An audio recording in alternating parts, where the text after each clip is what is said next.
बस भगवान के बारे में कहते हैं बाद में देखा जाएगा, बाद में देखा जाएगा। बचपन में सोचते हैं अभी क्या उम्र है, जवानी में देखेंगे। जवानी में सोचते हैं अभी तो मौज मस्ती कर लो, भगवान बोले बाद में देखेंगे। कब पेंशन मिल जाएगी तब क्या करेंगे, दुकान बेटे संभाल लेंगे तब क्या करेंगे, घर का काम बहुएं संभाल लेंगी, फिर रहेगा क्या, खूब भजन करेंगे। और जब पेंशन हो जाती है तब तो भगवान भजते नहीं, तब सोचते एक लड़के की और शादी का काम है, ये हो जाए तो फिर भजन ही भजन करना है। उसकी शादी हो जाए, एक मकान उसके लिए भी अलग से बन जाए तो झगड़ा नहीं रहेगा, बाद में एक मकान का और काम हो जाए। मकान बन गया, अब बोले भगवान सब ठीक कर रहा है और अच्छा है, सब कुछ बढ़िया चल रहा है, बस थोड़ा ये पोता जोड़ा जो है ये थोड़ा होशियार हो जाए, फिर भजन ही भजन करना है। फिर सोचते हैं पोते की शादी हो जाए, फिर करना क्या, यही तो काम भजन ही, यानी आखिरी टालते जाते हैं भगवान सबसे आखिरी में। ध्रुव ने जीवन में सबसे पहले परमात्मा को पाने का प्रयास किया और हम लोग परमात्मा को सबसे बाद में। इसलिए दोनों बातें संभव तभी हो पाएंगी जब आप जीवन में पहले परमात्मा को पाने का प्रयास करें। अगर दोनों चीजें चाहिए तो उसका एक ही सूत्र है, जीवन में पहले परमात्मा को पाने का प्रयास करिए। अब जो भी उम्र आपके सामने है, जिस अवस्था में आप हैं, उसमें अगर आप ये निर्णय लें कि अब सबसे पहले मैं परमात्मा के लिए प्रयास करूंगा, बाकी बातें बाद में, तो निश्चित रूप से आप दोनों चीजें प्राप्त कर सकते हैं। एक और बात मैं आपको बता दूं जो ध्रुव के चरित्र की बड़ी महत्वपूर्ण बात है। ध्रुव ने बहुत कम समय में परमात्मा को पाया है, एक सबसे बड़ी खास बात है। वरना ऋषि मुनियों की कथाएं आप सुनते हैं तो सुनकर के हैरान हो जाते हैं, हजारों साल की तपस्या करने के बाद भी सबको परमात्मा नहीं मिलती। कोई 10,000 साल तपस्या कर रहा है, कोई 20,000 साल तपस्या, शास्त्रों में कथाएं आप सुनते हैं, और हजारों साल की तपस्या के बाद भी सबको परमात्मा नहीं मिलते। कईयों को तो उर्वशी मिलती है, कईयों को तो रंभा मिलती है, परमात्मा कहां मिलते हैं। और ध्रुव ने अल्प समय में परमात्मा को पा लिया। कितना समय लगा इसका ठीक वर्णन तो शास्त्र में नहीं है, पर आप अनुमान चाहे तो लगा सकते हैं। 5-6 साल की उम्र में ध्रुव जंगल में गए, ठीक है ना।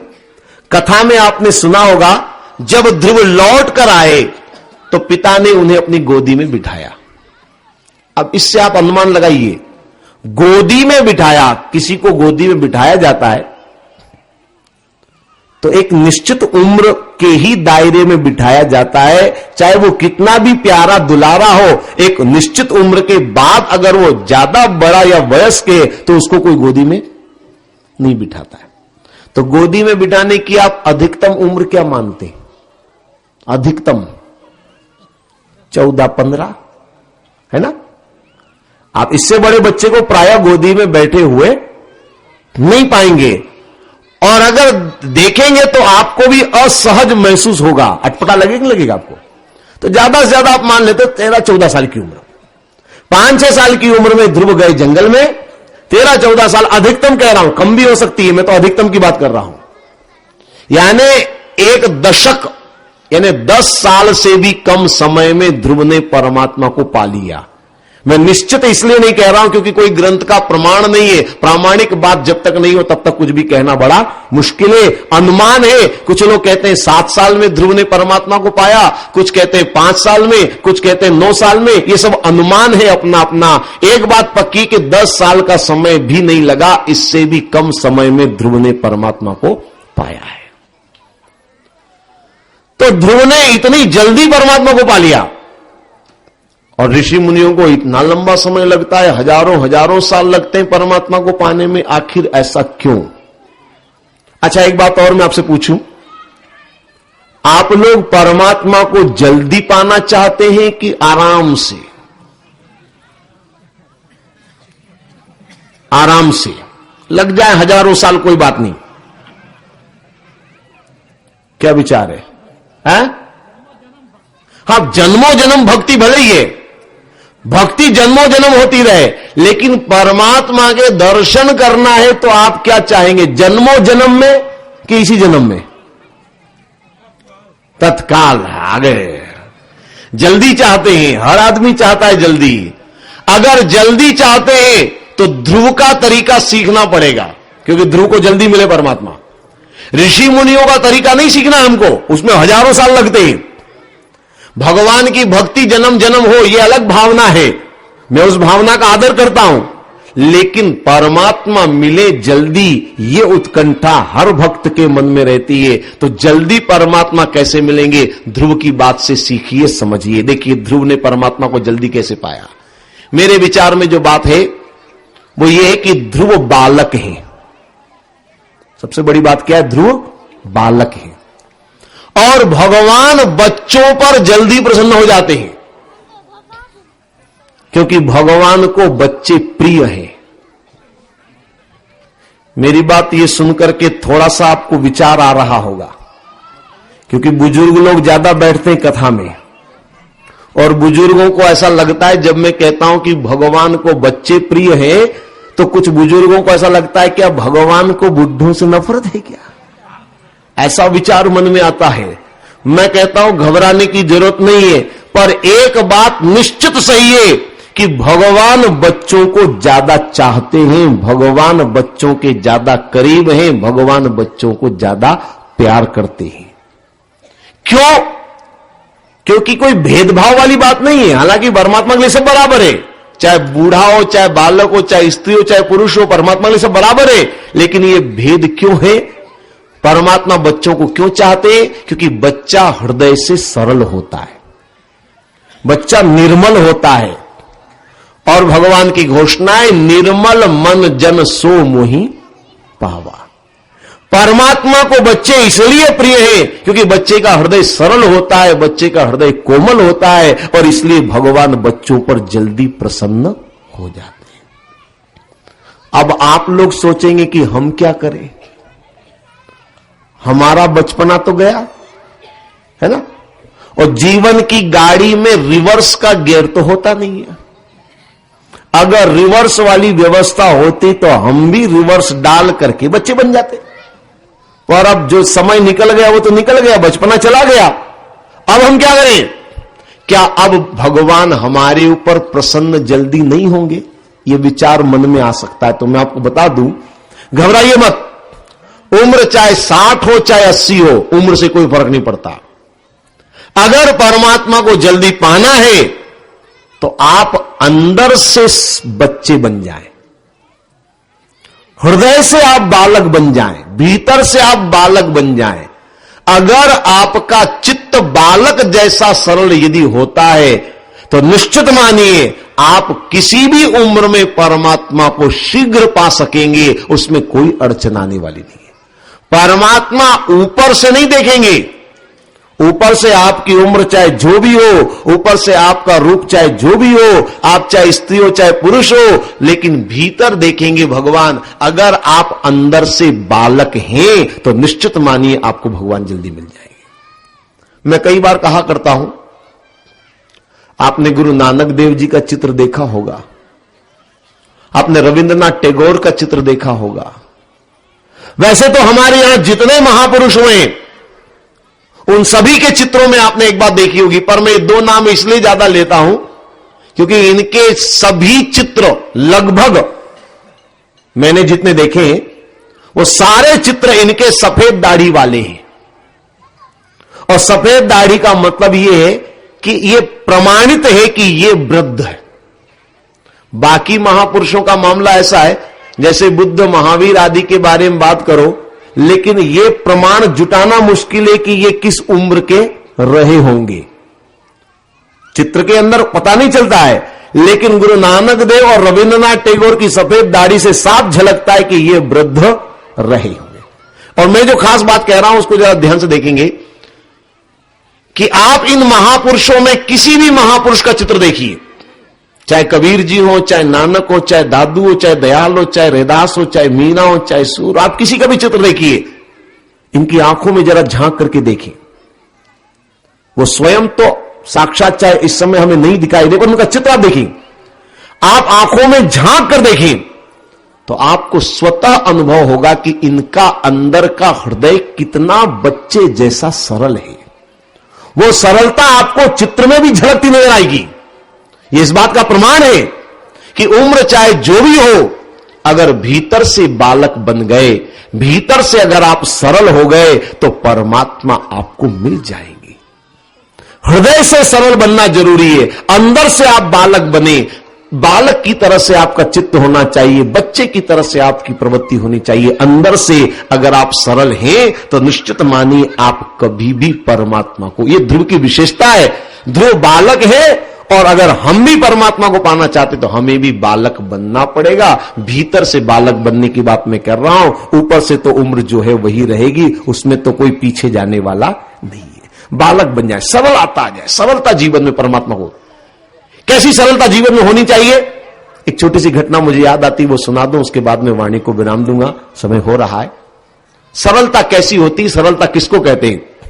एक बहुत बड़े संत हमारे देश में हुए, नाम शायद आपने सुना होगा, एकनाथ। बड़े प्रसिद्ध संत हैं, महाराष्ट्र में उनकी बड़ी ख्याति है। उनके जीवन की ये सत्य घटना है, मैं आपको जो सुना रहा हूं। एकनाथ का जो बचपना है, एकनाथ से लेकर के कई संत हमारे देश में हुए हैं जो बड़े अद्भुत संत हुए हैं, जो बड़े अद्भुत भक्त हुए हैं। एक और संत का नाम मुझे याद आता है, संत नामदेव। ये नाम आपने सुने होंगे, एकनाथ, नामदेव आदि नाम सुने होंगे। हर संत के जीवन में इस तरह की घटना है, पर छोटी सी घटना में संत नामदेव की घटना मुझे याद आती है, मैं आपको सुना रहा हूं।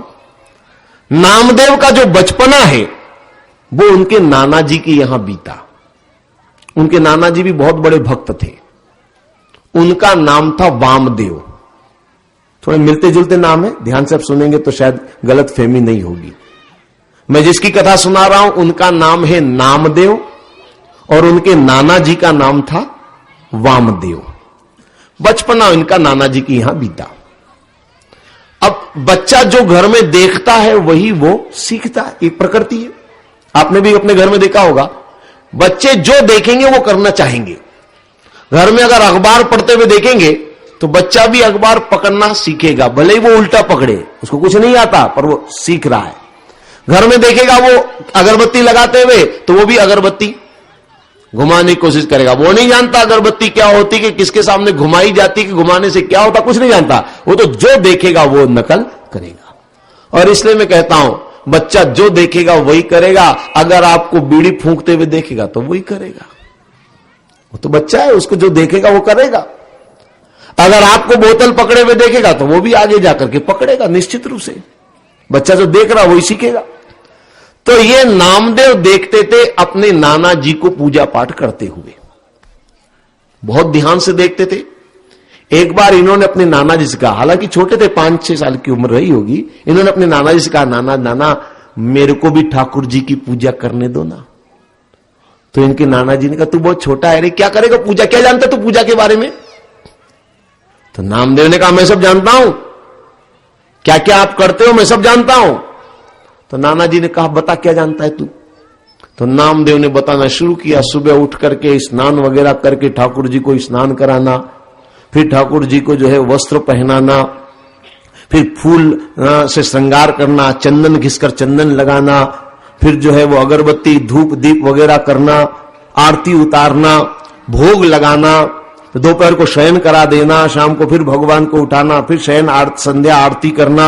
ये दिन भर पूजा में जो जो करते थे उनके नाना जी, वो सब उस बालक ने कंठस्थ रट लिया और सुना दिया। तो उनके नाना जी बड़े गदगद हुए, अरे कमाल, तूने तो सब कुछ बता दिया, एक भी चीज तू बीच में भूला नहीं, बहुत अच्छा बेटा, शाबाश। शाबाशी मिली। तो नामदेव ने कहा, नाना जी फिर कल मैं करूं? तो नाना जी ने कहा, नहीं नहीं बेटा, तुझे सब पता है, बहुत अच्छी बात है, पर अभी मैं कर रहा हूं, मैं जब थक जाऊंगा, बुढ़ापा आएगा तब तू करना। अब नामदेव बड़े उदास, ये करने नहीं देते मुझे सेवा। एक दिन ऐसा हुआ कि नाना जी को जाना था कहीं बाहर 2-4 दिन के लिए, और नामदेव बार बार करते थे, मुझे पूजा करनी, मुझे पूजा करनी। तो उनके नाना जी ने सोचा मैं जा रहा हूं तो ये बढ़िया समय है, थोड़ा देख लूं बच्चे को कैसे करता है पूजा, इसकी इच्छा भी पूरी हो जाएगी और काम भी निकल जाएगा। तो नाना जी ने कहा बेटा मैं 4 दिन के लिए जा रहा हूं, पूजा तुम करोगे? नामदेव तो खुशी के मारे उछल पड़े, आओ नाना जी करूंगा, आप चिंता मत करिए। सब तुमको याद है ना, भूल तो नहीं गए? नहीं नहीं सब याद है, बता देता हूं मैं। फिर बता दिया। नाना जी ने कहा बस ठीक, बढ़िया, ऐसे करना पूजा। करूंगा। नाना जी सुबह सुबह चल पड़े। जाते जाते फिर उन्होंने कहा देख बेटा फूल वहां से तोड़कर लाना, देख बेटा ये चंदन रहा, इसको घिस करके ठाकुर जी को लगाना, और भोग लगाने के लिए ज्यादा कुछ मत करना, तू बच्चा है, भी छोटा है, ऐसा करना घर में दूध तो है, दूध का भोग लगा देना सबसे बढ़िया, ज्यादा तू इधर उधर मत इधर कुछ करना, अब छोटा तो बच्चा ही है, दूध का भोग लगा देना। ठीक है, सब समझा दिया, नाना जी चले गए। अब नामदेव सुबह से आज पूजा करनी है, सुबह जल्दी से उठे, स्नान वगैरह किया, ठाकुर जी को स्नान कराया, चंदन वगैरह, धूप दीप वगैरह, वस्त्र पहनाए, पूजा करी, बहुत मन से पूजा करी, सब कर दिया, आरती वारती सब हो गई। अब भोग लगाना था, दूध का गिलास लेकर आए, ठाकुर जी के सामने रखा, पर्दा लगा दिया। अब जितना देखा था उतना सब कर दिया, आगे क्या होता था ये उनको नहीं मालूम। पर्दा लगाने तक का मालूम था उन्हें, पर्दा लगा दिया, थोड़ी देर बाद जरा सा पर्दा खोल कर देखा भोग लगाया कि नहीं, तो गिलास तो ज्यों का त्यों भरा था, फिर पर्दा डाल दिया, अभी नहीं लगाया भोग। बैठे रहे बाहर, थोड़ी देर बाद फिर देखा गिलास तो ज्यों का त्यों भरा, अभी नहीं लगाया भोग, फिर पर्दा डाल दिया। करते करते दोपहर हो गई, शयन का समय हो गया। आज दूध क्यों नहीं पिया भगवान ने? इच्छा नहीं होगी इसलिए नहीं पिया होगा। अब कई बार पेट गड़बड़ होता है तो दूध पीने की इच्छा नहीं होती है, कोई बात नहीं शाम को पिएंगे। सुला दिया, शाम को फिर भगवान उठे और फिर आरती पूजा सब हुई, शाम को फिर घर में दूध निकला, फिर ठाकुर जी के सामने रखा, अब भोग लगाओ। दूध का गिलास तो ज्यों कहते हो, अब मूर्ति कोई पिएगी दूध? आप तो सब समझ रहे हैं ना। पर ये बालक था छोटा सा, नामदेव ने कहा ठाकुर जी अगर आप नहीं पियोगे तो मैं भी कुछ नहीं खाऊंगा पीऊंगा, मैं भी बैठा हूं। अब वो बैठा बैठा बालक, रात बीतती गई, नींद आ गई उसे, सवेरा हुआ, आंख खुली, अरे सवेरा हो गया, फिर से जल्दी से नहा धोकर के ठाकुर जी की सेवा शुरू करी, स्नान वगैरह कराया, चंदन वगैरह पूजा वगैरह सब करी, फिर गिलास भरकर दूध लाया। दूध तो जो कहती हूं रखा हुआ, दूसरा दिन भी ऐसे ही निकल गया। बात क्या है, ठाकुर जी क्यों नहीं दूध पीते, वो क्यों नहीं लगा रहे?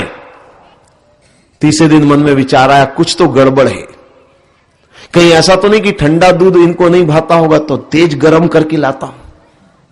तो अब की बार तेज गरम करके दूध रखा, अब ले लो। फिर देखा जो का त्यों गिलास भरा हुआ, इतना गर्म कहां से पिएंगे, एक कटोरी खिसका दी, लो कटोरी में डाल के पी लो। तो कभी वो दूध गर्म करे, कभी ठंडा करे, कभी मीठा करे, कभी फीका करे, 3 दिन निकल गए। चौथा दिन आ गया, नामदेव ने भी कुछ नहीं खाया पिया, चौथा दिन आ गया और आखिरी समय है, अब तो कल नाना जी आ जाएंगे और उनको पता चला कि मैंने भोग नहीं लगाया तो वो फिर आगे से कभी मुझे पूजा नहीं करने देंगे। तो वो ठाकुर जी के सामने बैठे रो रहे हैं।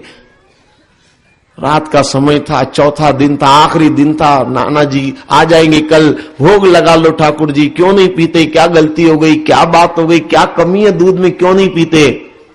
भगवान से नहीं रहा गया तो भगवान मूर्ति से प्रकट हुए और दूध का गिलास उठाया और दूध पीने लगे।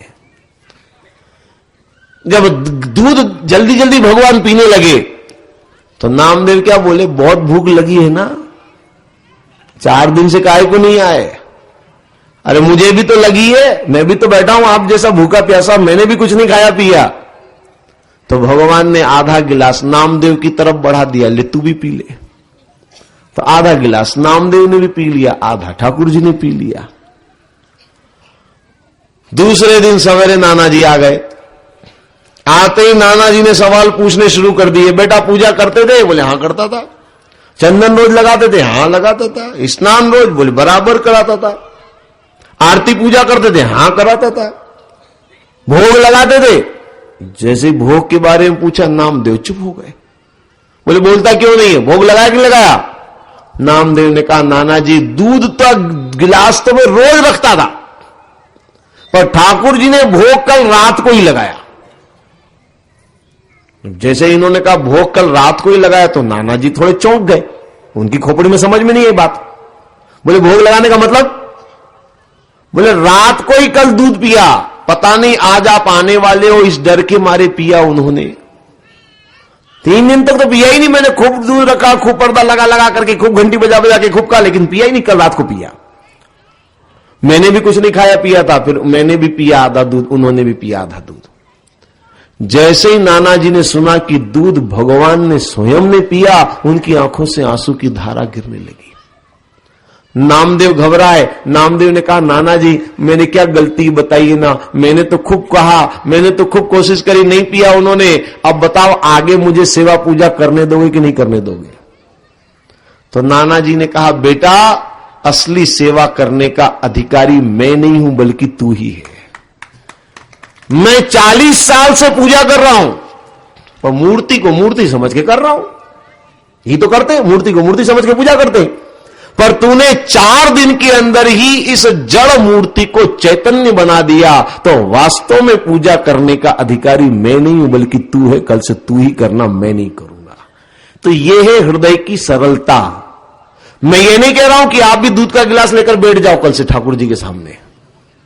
मैं नकल करने की बात नहीं कर रहा हूं, मैं हृदय की सरलता की बात कर रहा हूं। जब हृदय सरल होता है, बालक जैसी सरलता जब हृदय में आती है, तो निश्चित रूप से परमात्मा मिल जाते हैं, निश्चित रूप से परमात्मा को प्राप्त कर लिया जाता है। ये सरलता ध्रुव की सबसे बड़ी साधना है, और इसीलिए परमात्मा को पाया। बातें बहुत सारी, लेकिन समय हो रहा है। 2 बार भगवान का नाम लें, भगवान नाम का संकीर्तन करें, उसके बाद अभी की वाणी को मैं विराम दूंगा। आगे की कथा कल फिर हम आगे बढ़ाएंगे। श्रद्धा और प्रेम से भगवान का नाम गाएं। कृष्ण गोविंद गोपाल गाते चलो कृष्ण, प्रेम से राम की धुन लगाते चलो प्रेम। कृष्ण गोविंद गोपाल गाते चलो कृष्ण, ध्यान आएगा उनको कभी ना कभी ध्यान, भक्त पाएगा उनको कभी ना कभी भक्त। ऐसा विश्वास मन में बढ़ाते चलो, ऐसा कृष्ण गोविंद गोपाल गाते चलो कृष्ण, प्रेम से राम की धुन लगाते चलो प्रेम। कृष्ण गोविंद गोपाल गाते चलो कृष्ण। बोलो श्री कृष्णचंद्र भगवान की, शंकर भगवान की। ओम सर्वे भवन्तु सुखिनः, सर्वे सन्तु निरामया, सर्वे भद्राणि पश्यन्तु, मा कश्चित् दुःख भाग् भवेत्। ओम शांति शांति शांति। ओम त्वमेव त्वमेव विद्या द्रविणं त्वमेव त्वमेव सर्वं मम देव देव, त्वमेव सर्वं मम देव देवम। बोलो यज्ञ भगवान की जय, बोलो भागवत भगवान की जय, बोलो प्रवक्ता श्री बाल योगी विष्णु अरोड़ा जी महाराज की जय, ग्राम की समस्त देवी देवताओं की जय, अपने अपने माता पिता की जय। बोलो यज्ञ भगवान की जय।